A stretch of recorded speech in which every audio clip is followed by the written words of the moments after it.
Hey, Dale Henderson here, representing Real Times Media. We're here, talking about this amazing collaboration between the Black Women's Expo, JPMorgan Chase coming on board, as a sponsor, and just really a huge component to help just share information about, just these so many, these small businesses that are coming to participate, these young ladies who are going to be exhibiting, and so many of these individuals that's going to be coming in and out of the expo as participants. We do have, Shea Taylor, senior business consultant over at JPMorgan Chase, 12 years in the game as far as, being over at JPMorgan Chase. We have Rashida Trimble Winfrey, here with us, Vice President of Atlanta Minority Entrepreneurs.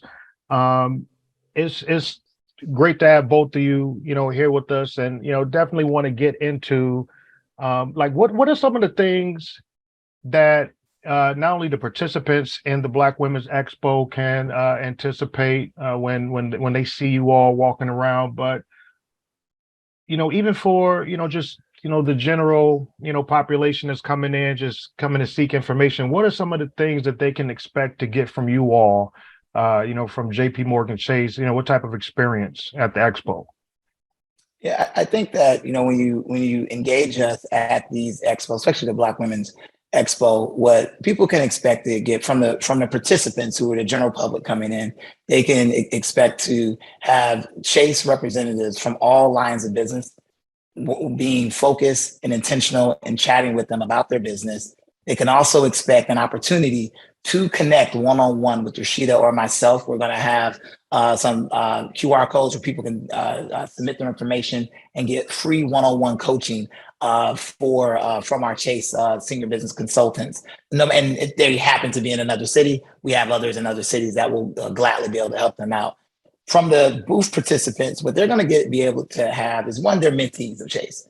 So I love this because the participants who are coming to the expo will get a chance to talk to the people who have been mentored at Chase, and they can get a firsthand experience. And they can see and they can hear how we have impacted their mindset and worked with them to develop additional skills and, be able to move the business to the next level. And as I always like to say, give them new problems.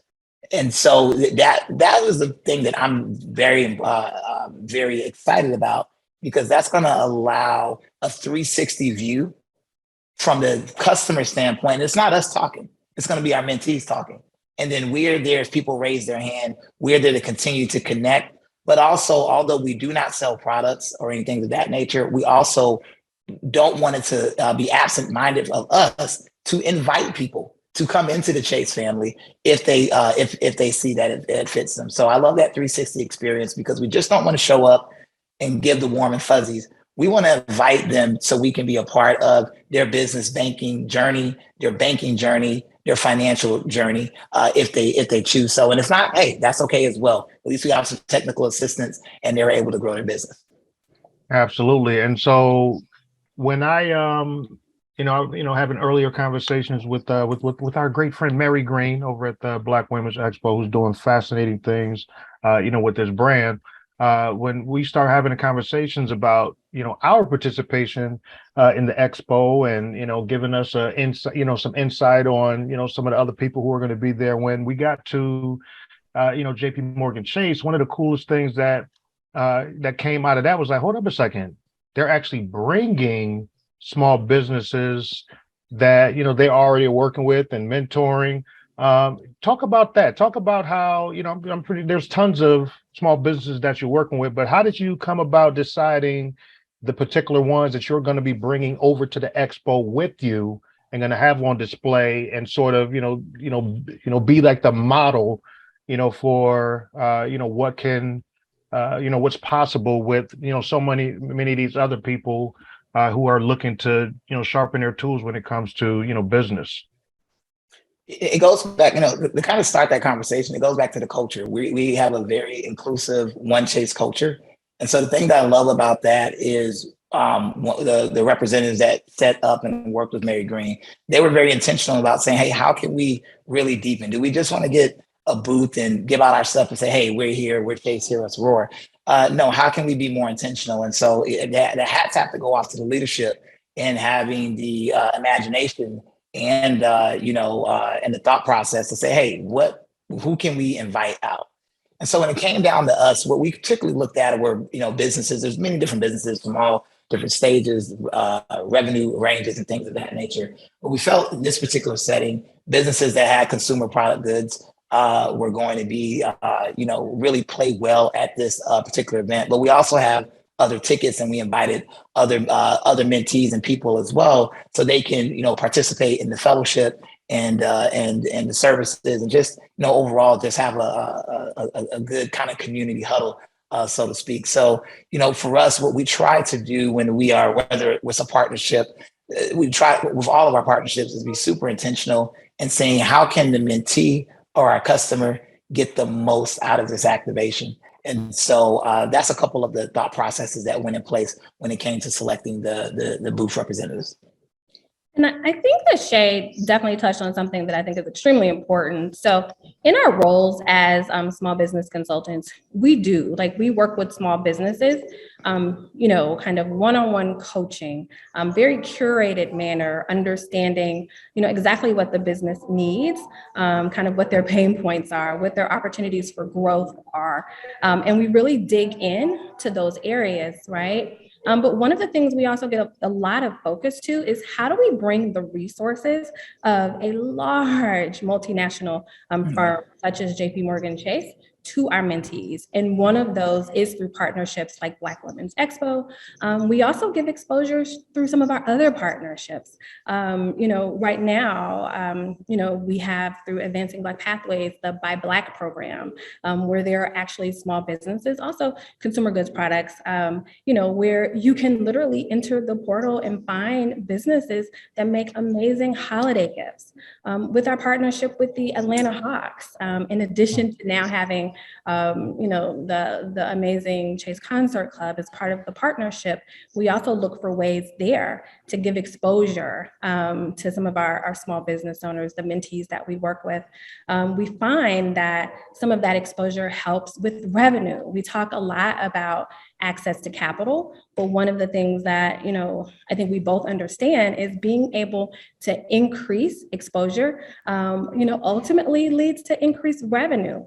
One of my mentees that was featured kind of on the jumbo screen and, and some of the assets for the Hawks and NBA.com, when I asked about what she had gotten out of that exposure that JPMorgan Chase opened the door, for her to have, she said something to me that was very intriguing is not only did it bring clients my way, but it brought other businesses, large corporations my way, because JPMC gave me the credibility in the marketplace. So I think Black Women's Expo is an excellent example, and it's just something we really as a firm try to do to help our small business owners. No, that sounds amazing. And one of the things that I've, definitely, learned along the way, I mean, I've, worked as a consultant for many years and, worked with several chambers of commerces. And it's interesting to see how so many businesses don't understand they may need, a consultant or, to get into a program, to learn more about the business. A lot of them are sort of doing business, but they're not really doing it the right way, right? A lot of people are, you may have a dentist that may open up a practice and they may be very skilled in their area of dentistry, but they may not, when it comes to the books, they're terrible. So what are some of the examples? What are some of the common examples of how, business owners come to you and, they just, the idea, the concept is there, but they what are some of the the common general things that they really need to take them over the hump in terms of just really getting their business structured the right way? Yeah, I think literally what you just said is the biggest thing is their business structure. I grew up, I actually was an entrepreneur. I grew up with a father that was an entrepreneur, grandparents that were entrepreneurs.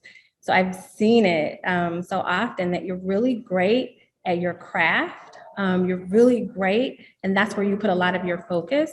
But business owners aren't always great at business, at how to have the right trusted advisors.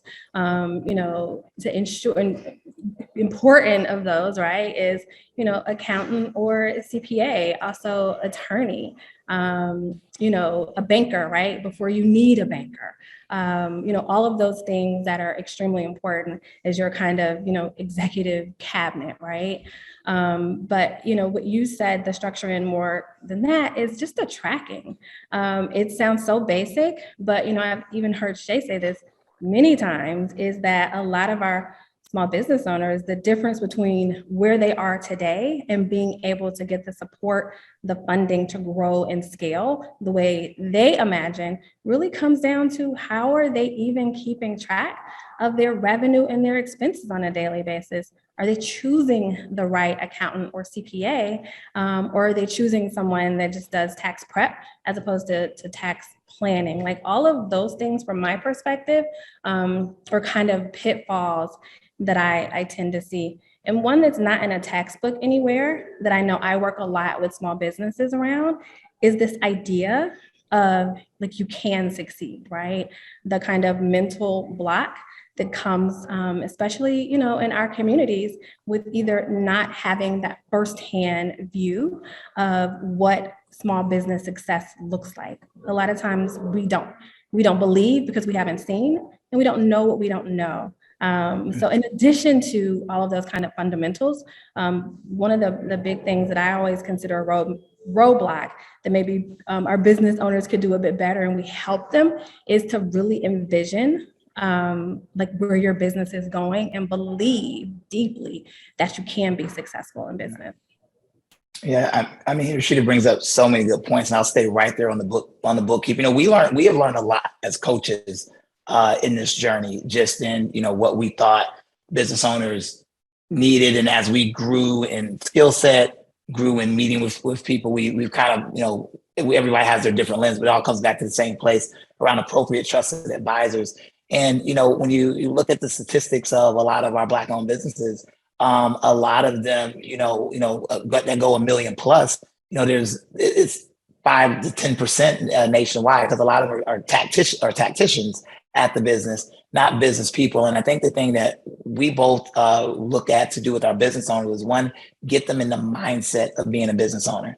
And one of the first things that I kind of embed into my coaching is the concept of working on the business, not in the business. I'll give you a great example. I had a mentee that was spending 90 hours a month doing her own book. So if you think about those old school movies where the business owner is at the table at night, right, doing the books and the calculator, maybe with an abacus or something like that, the calculator. And so she could not grow her business because she was working in the business, not on the business. Helped her gain an appreciation for a bookkeeper. Now, maybe some of our more mature business owners may say, well, that's, common sense. But yeah, she was a corporate planner. She was great at corporate planning. This was a foreign concept to her. Gain an appreciation for a bookkeeper helped her not only source a bookkeeper, but have the confidence to interview. She actually went out and found a bookkeeper on her own through a chamber of commerce. And, I check up with her every once in a while, but she's on a process now. We did this at the end of last year. She's in the process of tripling her revenue this year, where she was actually stalled for the last 4 years because she's working more on the business, not in the business. That 90 hours of doing the books. And I joke with them, like, I don't want to hear anything about QuickBooks. I don't know it. You should know it as well. We got to hire somebody, I got to put it together, invest in the business, bring somebody along so you can be your magnificent self. And, so that story just kind of continues to pull the thread of what Rashida was mentioning earlier. Those trusted advisors in our community are super, super, super important for business owners that are going and trying to go to the next level. Absolutely. So, I mean, it's going to be a lot of activity. I know there's going to be a lot of people looking forward to seeing, your faces and, the other businesses that, are going to be there that you have been mentoring at the Black Women's Expo in the ATL, December 17th and 18th. But outside of, the actual Expo, like what are some of the easiest ways for people to come in and get this same type of information? What are some of the, easiest ways, for minority owned businesses to know that, man, we have a safe place. We have like some, some great people like yourselves who are available and ready and willing to, help people get their businesses where they need to be. Yeah, I think, this is a shift in culture. Rashida and I, our role is a shift in banking culture. It's something that I think you mentioned the Wealth Summit, and, we were both out at Essence Fest, and we got a chance to be out there and see the Wealth Summit. We've had a couple of here, and just they've been around the country. Rashida said earlier, people don't know what they don't know. And part of this is continuing to get the word out. We need people like you to get the word out that this type of variable, this type of factor now exists in a place, 2 or 3 years ago did not exist. So any owner that is listening to this, the first thing that I would say they would need to do is, one, go to a banking professional, banking institution, now preferably Chase, because we're the only ones that have this particular program in place. And, whether it is going to your local branch, whether it is searching us online, chase.com, we can provide a link that you can be able to share. It's very easy to just sign up. The thing that I really want people to understand is you don't have to have a checking account to get coaching. You do not have to, we don't sell any product. This is purely for the community. And I'll say it one more time, I saw your eye. Yes, right. I'm like, huh? What you talking about? Yes. No one's coming in and saying, Shea, what are you saying? Like, you do not have to have a checking account. Because here's what we feel, and we share this saying, we're all business owners. We want to increase people's confidence, not only in business, but in Chase as a business banking partner. We feel if we focus on increasing the confidence, the other stuff will happen naturally. Wow. And specifically, you can find us at chase.com/business consultant. And that's in Atlanta, any market. If you go to that landing page, it will definitely get you resources, tools, and get you to, to one of us. Well, we're excited. Definitely going to be encouraging, everybody to not only go to the website, but to come see you all at the Expo. Appreciate you both for taking time. We have, like I said, we have, Shea Taylor, ATL native, brought us to state, definitely have done some homework. Rashida, Winfrey, and we didn't even get it, she has a rich last name, we didn't even get into that, it's probably a cousin or something, the other Winfrey. But yeah, so Black Women's Expo, we're excited, looking forward to it, looking forward to meeting some of these amazing mentees and, having them share some of their great stories, of how you all have helped them along the way. But in the meantime, man, Atlanta Daily World will definitely be, continuing to document this whole process, sharing, great stories from what's coming out of the Expo and, continuing this working relationship and sharing the good news on what you all are doing in the financial literacy space, which is so much, well needed. So appreciate you both for taking out some time and, look forward to seeing you both at the Expo. Thank you. Yes, thank you for having us. All right, we'll talk soon. Thank you.